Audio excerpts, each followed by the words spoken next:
이번 주 마지막 장입니다. 오늘은 조용한 흐름이 나타나고 있는데요. 이 안에서 어떤 포인트를 찾아볼 수 있을까요? 자, AJ 인베스트먼트 이재규 대표 함께하겠습니다. 어서 오세요. 안녕하세요. 네, 대표님 반갑습니다. 자, 오늘 키워드는 저희가 새로운 주도주의 시작인가라고 정해봤습니다.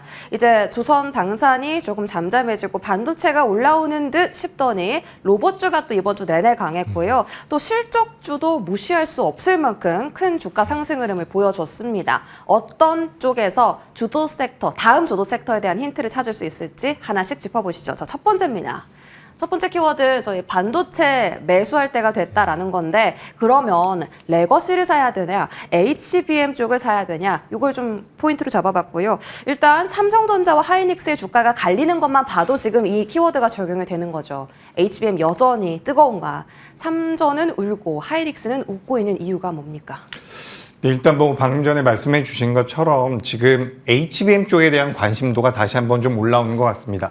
트럼프가 어쨌든 뭐 AI 쪽에 대한 모멘텀들을 계속해서 만들어주고 있죠. 그래서 뭐 얼마 전에 사우디 쪽에서도 뉴스가 나왔고요. 이번 같은 경우는 아랍에미리트 같은 경우도 뭐 100만 개 이상을 판매하겠다라는 이야기들이 나오고 있기 때문에 사실 그 수치 자체는 너무 큰 수치라고 생각을 하고 있지만 그런 부분들이 시장에서 HBM 쪽에 대한 모멘텀들을 계속해서 만들어주고 있는 게 아닌가라고 생각이 되고 있습니다. 그리고 추가적으로 우리가 생각을 해보면 지금 미국에서 실적 시즌에서 빅테크 기업들이 실적을 내놨는데 AI 쪽에 대한 공격적인 투자를 했었던 기업들의 실적이 굉장히 좋았어요. 그렇기 때문에 기업들 같은 경우도 이 캐파 증설에 대한 부분들이라든지 캐펙스 자체를 계속해서 유지를 하면서 HBM 쪽에 대한 모멘텀들이 다시 한번 만들어지고 있는 게 아닌가라고 생각이 되고 있습니다. 그래서 최근에 이번 주 초만 하더라도 삼성전자, 지난주 후반부터 좀 올라와 주는 모습이 나왔는데 오늘 같은 경우 이제 SK하이닉스가 좀 더 탄력적인 모습이 나오고 있죠.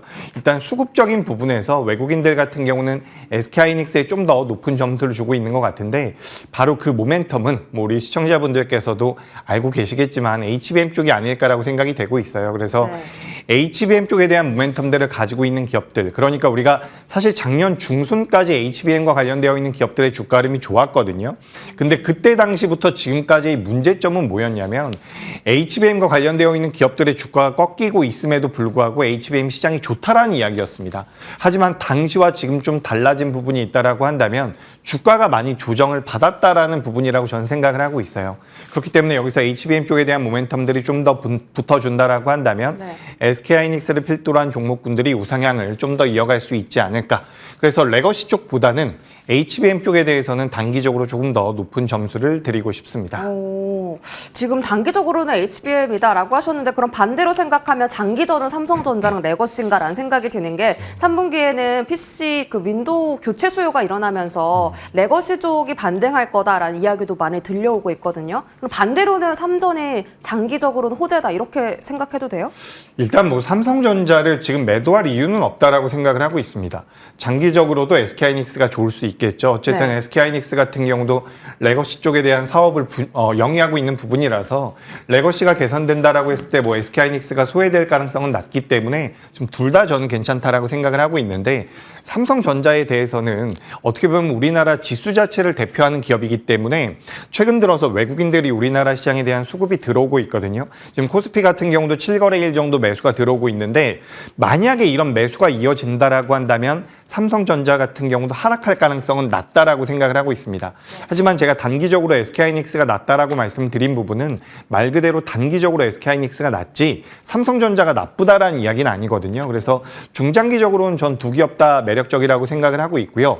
레거시 쪽 같은 경우는 일단 시장에서의 그런 관심도가 조금 상대적으로 떨어져요. 그래서 오늘도 보시면 아시겠지만 그 레거시와 관련되어 있는 기업들보다는 그래도 HBM과 관련되어 있는 기업들의 주가 흐름이 조금 더 낮거든요. 그래서 일단 단기적으로는 다시 한번 미국 쪽에서 엔비디아라든지 트럼프를 통해 가지고 이 AI 쪽에 대한 모멘텀들이 만들어지고 있기 때문에 HBM에 대한 관심, HBM이 좀 더 매력적이지 않나라는 말씀 드리겠습니다. 그러면 HBM 쪽으로 긍정적 평가해 주셨으니까 밸류체인 한번 보면 지금 한화 세미텍이랑 한미 반도체랑 갈등이 좀 많이 고조되고 있습니다. SK하이닉스도 우리가 돈 더 써서라도 한화 것만 쓰겠다 이런 발언까지 나온 상황이라서 지금 두 대표적인 HBM 그 TC본더 장비 그 업체들의 주가가 좀 궁금한데 네. 어떤 쪽으로 좀 포커스를 맞추면 좋을까요? 네, 일단 오늘 제가 지금 HTS가 없어가지고 어떤 상황인지 모르겠으나 두 종목 다 좀 올라오고 있는 걸로 알고 있거든요. 그래서 우리가 지금 HB 그 한미반도체라든지 하나비전에 대해서 이야기를 할 때 SK하이닉스가 어느 쪽에 손을 잡을 것인지, 한미반도체가 불만이 있고 하나비전도 불만이 있다, 뭐 소송을 할 것이다, 이런 이야기들에 대해서 굉장히 포커스를 맞추고 있는데 네. 우리가 이걸 좀 냉정하게 생각해 볼 부분이 있습니다. 만약에 SK하이닉스가 한화비전을 통해 가지고 하나세미텍을 통해 가지고 TC본더를 납품을 받는다라고 한다면 SK하이닉스 입장에선 좋은 거죠. 그렇죠. 네. 왜냐하면 고객사가 이원화가 되는 거기 때문에, 장비를 받을 수 있는 쪽이 이원화가 되는 거기 때문에 어쨌든 SK하이닉스 입장에서 나쁜 게 아닙니다. 한미반도체 같은 경우도 우리가 부정적으로 분석하는 분들도 계시지만 한미반도체는 그러면 뭐 삼성전자라든지 다른 기업과 손을 잡을 가능성이 높거든요. 그렇다라고 한다면 그 한미 반도체 같은 경우도 고객사가 다변화가 될 수 있다는 부분이죠. 그리고 하나비전 같은 경우는 어쨌든 TC 번도 쪽에 대한 기술력이 어느 정도는 지금 입증이 되고 있는 부분이라고 생각을 하면 네. 글로벌 시장에서 HBM 쪽 시장 자체가 캐파가 성장하는 데 있어서 우리나라 기업들이 전반적으로 수혜를 받을 가능성이 전 높다라고 생각을 하고 있습니다. 그래서 지금 한미 반도체가 유리한지 하나비전이 유리한지라고 분석하기보다는 전 전반적으로는 괜찮다라고 생각을 하고 있어요. 다만 단기적으로는 독점적인 구조를 가져갔었던 한미 반도체가 어떻게 보면 살짝 피해를 받을 수 있는 부분들은 있지만 네. 현재까지 이 TC 본도 쪽에 대한 점유율이 한미 반도체가 80%가 넘어갑니다. 어떻게 보면 지금까지 보여줬었던 팩트만 본다라고 한다면 너무 걱정할 이유는 전 없다라고 생각을 하고 있어요. 그래서 지금 이 관련되어 있는 내용들로 인해서 우리가 너무 작게 보기보다는 저는 오히려 우리나라 그죠 HBM 시장에 대한 전반적인 캐파 확장, 저는 이거 긍정적인 부분도 있을 거라고 생각을 하고 있거든요. 그래서 일단 업황에 대한 부분들 우리가 뭐 서두에 좀 짚어봤지만 AI 산업이 계속해서 성장한다라고 한다면 그에 따라서 우리나라 뭐 SK하이닉스 그 밑에 한미반도체나 그 밑에라고 표현하기는 어렵지만 TC 본더를 납품하고 있는 기업들 메리트가 좀 생길 수가 있고, HBM 쪽에서 계속해서 소외받았었던 삼성전자 같은 경우도 어떻게 보면 이번에는 좀 기술 기회가 될 수 있지 않을까 라고 말씀드리면서 뭐 추후에는 하이브리드 본딩으로 간다라는 이야기들도 있기 때문에 어떻게 진행될지는 좀 봐야겠지만 전 전반적으로 이 관련되어 있는 내용들이 뭐 상승할 주가를 하락시키고 하락할 주가를 상승시킬 만한 이슈는 아니라고 생각을 한다. 전반적으로 이제 HBM 쪽에 대한 긍정적인 의견 네. 드리겠습니다. 좋습니다. 자, 한화, 한미, 반도체 모두 다 긍정적으로 평가해 주셨고요. 그러면 AI 시장의 성장이나 뭐 그런 캐파에 대해서 말씀을 주셨잖아요. 소프트웨어를 그래서 안 볼 수가 없는데 사실은 이것이 정책주로 움직이긴 했습니다. 그런데 다만 어떤 의견이 있었냐면 실적 장세가 끝나면 성장주의 시대가 올 텐데 그러면 AI 소프트웨어가 큰 폭으로 성장을 할 가능성이 있다. 이런 리포트가 있었거든요. 네. 갸우뚱하시는데 뭐 약간 비동의하시나요? 아니요. 굉장히 좋은 내용인 것 같습니다. 아, 네. 지금 이제 실적 시즌이 마무리가 됐죠. 그래서 네. 실적이 제가 체감하기로는 생각보다 우리나라 기업들의 실적이 잘 나온 것 같습니다. 근데 예. 이제 AI 쪽 같은 경우는 아직까지 실적이 많이 나오지 않거든요. 뭐 대표적으로 한글과 컴퓨터라든지 몇몇 기업들이 본업단에서 매출을 만들어내고 있다라고는 하지만 우리가 뭐 쇼킹한 수준의 실적, 뭐 예를 들어서 삼양식품 같은 실적은 나오지 않고 있다. 라고 보시는 게 좋을 것 같거든요. 근데 여기서 이제 실적 장세에서 어떻게 보면 방금 전에 말씀해 주신 대로 성장성이 뛰어난 쪽으로 자금이 몰려갈 가능성은 전 분명히 있다라고 생각을 하고 있습니다. 그래서 AI 소프트웨어 쪽과 관련되어 있는 기업들 같은 경우는 저는 지금부터도 체크가 필요하지 않나라고 생각을 하고 있어요. 사실 정책적으로 엮이면서 변동성이 나오고 나서 시간이 좀 지났거든요. 네. 그리고 최근에는 살짝 눌리는 모습들도 나왔기 때문에 이런 부분들을 이런 시점에서는 우리가 좀 공략의 관점으로 바꿔볼 필요도 있지 않을까. 그래서 당장에는 실적적인 메리트보다는 성장성에다가 포인트를 잡고서 우리가 AI 소프트웨어 쪽을 공략해 본다라고 한다면 저는 긍정적인 의견, 그리고 AI 소프트웨어 쪽을 본다라고 한다면 저는 의료 AI 쪽 같은 경우도 긍정적인 의견 드리도록 하겠습니다. 의료 AI 쪽까지 오히려 커버가 가능하다 이렇게 보셨네요. 좋습니다. 반도체 마무리 짓고요. 저희 다음 원전 넘어가겠습니다. 원전의 시대가 다시 왔다. 최고 수혜주 찾기 한번 해볼게요. 일단 원전 오늘 이슈가 터졌는데 장기적으로 정말 추세적으로 이것이 주도 섹터가 될 수 있는가, 아니면 오늘의 이슈로 단기발 상승으로 끝나는 것인가, 이게 좀 궁금해요. 네, 일단 저는 원전 쪽에 대해서는 굉장히 높은 점수를 주고 있습니다. 개인적으로. 근데 일단 단기적으로 두산 에너빌리티라든지 BHI가 주가가 꽤나 올라와 있는 상황이에요. 그래서 추격 매수보다는 어느 정도 눌림을 기다릴 필요가 있다라고 생각을 하는데 우리가 이제 원전 쪽에 대해서 생각을 할 때는 두 가지 정도를 고려해 볼 수 있을 것 같습니다. 첫 번째로는 이 AI 데이터 센터라든지 수요가 계속해서 늘어나고 있다는 거죠. 에너지원에 대한 관심도가 계속해서 높아지고 있다는 부분인데 우리가 여기서 고민을 해본다라고 한다면 에너지원이 어쨌든 계속해서 늘어날 필요가 있다는 거죠. 우리가 뭐 전자기기를 사용하고 있는데 그 전자기기의 숫자가 줄어들 가능성은 없다라고 저는 생각을 하고 있거든요. 그래서 에너지원이 계속해서 필요한데 2024년도를 기준으로 본다라고 한다면 전 세계에서 약 9%에서 10% 정도가 원전을 통한 에너지원이라고 해요. 그러니까 어떻게 보면 성장성이 남아있는 거고 오늘도 아침에 보니까 뭐 벨기에가 탈 원전을 한다라는 내용이 나왔고요. 그리고 유럽 같은 경우도 이탈리아가 처음으로 탈원전을 선포했었는데 이탈리아 같은 경우도 원전 쪽을 다시 한번 육성하겠다라고 이야기가 되고 있습니다. 미국 쪽도 마찬가지예요. 어떻게 보면 최근에 트럼프가 한 발언들로 인해서 뭐 캐파를 4배 정도 늘리겠다, 발전 용량을 4배 정도 늘리겠다는 내용들이 나오면서 우리 시장에서 부각이 됐지만 사실 트럼프는 과거부터 원전 쪽에 대해서 우호적이었습니다. 그런 관점에서 본다라고 한다면 글로벌 시장에서 원전 쪽에 대한 관심도는 많이 올라가 있는 것은 분명하죠. 근데 여기서 우리나라 기업들이 또 잘하고 있다는 게 굉장히 큰 장점이 될 수가 있거든요. 이번에도 우리가 체코에 대한 본계약을 앞둔 상태에서 프랑스에서 딴지를 걸었는데 어떻게 보면 프랑스를 우리가 이겼다라는 부분은 분명히 맞거든요. 그렇다라고 한다면 글로벌 시장에서 원전 쪽에 대한 기술력은 우리나라 기업들이 앞서 나가고 있다라는 것을 어떻게 보면 증명해 준 게 아니라고 생각이 되고요. 우리가 처음으로 이제 원전을 수입해 왔었던 게 미국인데 우리가 66년 만에 역수출을 했다라는 기사들을 봤던 것 같습니다. 그렇다라고 한다면 그 역시 기술력에 대한 반증이 아닐까라고 생각이 되기 때문에 전 전반적으로 원전 쪽에 대해서는 긍정적인 말씀을 드리고 싶습니다. 다만 눌림이 좀 나왔을 때 접근하실 필요가 있다는 말씀을 드리고 싶고 최근에는 대형주들이 좀 강해요. 물론 BHI가 오늘 올라오면서 시가총액 기준으로 1조 정도가 됐을 텐데 그 외의 종목군들 우리가 과거에 원전 쪽이 테마로 엮이면서 변동성이 나왔을 때 뭐 G2파워라든지 우리기술이라든지 그리고 보성파워텍 같은 기업들, 에너토크, 우진엔텍 같은 기업들은 시가총액이 굉장히 작거든요. 그래서 이런 기업들을 원래 개인 투자자분들이 더 선호하셨는데 요즘엔 대형주들이 많이 갔습니다. 하지만 시차를 두고서 중소형주들도 움직일 가능성이 높다라고 보니까 우리 시청자분들께서도 관심 좀 가져보시면 어떨까 말씀드리겠습니다. 그러면 대표님 입장에서는 중소형주까지도 이 낙수 효과가 내려온다라고 보시면 그러면 전반적으로 다 종목들이 갈 수 있다고 보시는 거잖아요. 그러면 제가 질문을 바꿔서 드릴게요. 사실 원전은 생산하는데 오래 걸려요. 이게 실적으로 찍히기까지 시간이 좀 필요하단 말이죠. 그러한 리스크를 저희가 감당을 해야 될 거잖아요.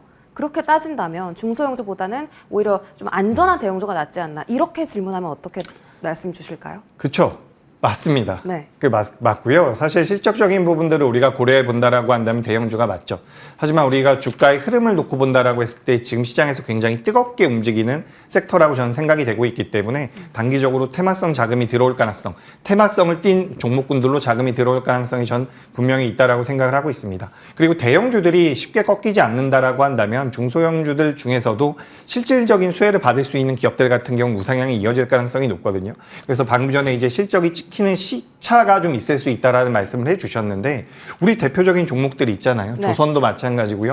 방산도 마찬가지고 우리가 수주산업이라고 이야기를 하고 있는 기업들 같은 경우는 실적이 실제로 재무제표에 찍히는데 시차가 좀 있기는 합니다. 하지만 그런 것들을 고려해 본다라고 하더라도 전 지금 원전 쪽 같은 경우는 충분히 메리트가 있다. 왜냐하면 전 세계에 대한 수요를 우리나라가 많이 받아갈 수 있다는 부분이고 과거에는 우리나라에서 어쨌든 여당과 야당이 있다라고 한다면 한쪽에서는 원전 쪽에 대한 보수적이거나 부정적인 의견을 냈었거든요. 하지만 이런 부분들 같은 경우도 많이 맞춰지고 있는 부분들이 있기 때문에 대외적으로도 대내적으로도 원전 쪽에 대한 부분들은 우리가 관심을 계속해서 가져볼 필요가 있지 않을까 말씀드리겠습니다. 좋습니다. 자, 원전 긍정적으로 평가해 주셨고 일단 대형주가 안전하긴 한데 중소형에는 그 수급이 들어올 수 있다라고 포착을 해 주셨어요. 다음 키워드 넘어가겠습니다. 이번 주 내내 로봇주가 강한데요. 사실 특별한 이슈는 없고요. 뭐 이제 테슬라 휴머노이드라든지 정책적인 부분에서 이야기가 나오고 있긴 한데 이게 이렇게까지 로봇주를 끌어올릴 만한 이슈인가 싶기는 해요. 그러면 반등의 서막인 건지도 궁금하고 로봇주 상승 어떤 성격으로 봐야 돼요? 네, 일단 뭐 컨디께서 말씀해 주신 거에 저도 굉장히 동의를 하는 게 이렇게까지 올라갈 만한 일인가라는 생각이 들지만 시장이라는 것이 가끔씩 그렇게 비이성적인 흐름을 보이기 때문에 네. 주가가 움직임을 보일 때는 일단 관심이 필요하다라고 저는 생각을 하고 있습니다. 일단 뭐 테슬라에서 옵티머스 쪽에 대한 이슈들이 조금씩 있었죠. 그런 부분들로 인해서 일론 머스크가 과거에 그런 발언을 했습니다. 테슬라에서 자동차보다 로봇 쪽에 대한 매출이 10배 정도는 커질 수가 있다. 그래서 이런 부분들이 어느 정도 시장에서 부각이 좀 됐다라는 말씀 드리고 싶고요. 또 주 초반에 이제 삼성전자가 공조회사를 이제 인수를 했거든요. 근데 인수한다라는 내용들이 나올 때마다 로봇과 관련되어 있는 쪽에 대한 관심도도 많이 올라가는 것 같아요. 그래서 두 가지 정도 모멘텀으로 인해서 로봇 관련주들이 어느 정도 움직였다라고 보시면 좋을 것 같은데 우리가 어쨌든 노동비, 인건비를 아낄 수 있는 부분이라든지 고령화 사회에 들어간다라고 한다면 로봇 쪽에 대한 수요는 자연스럽게 늘어날 가능성이 높다라고 보고 있어요.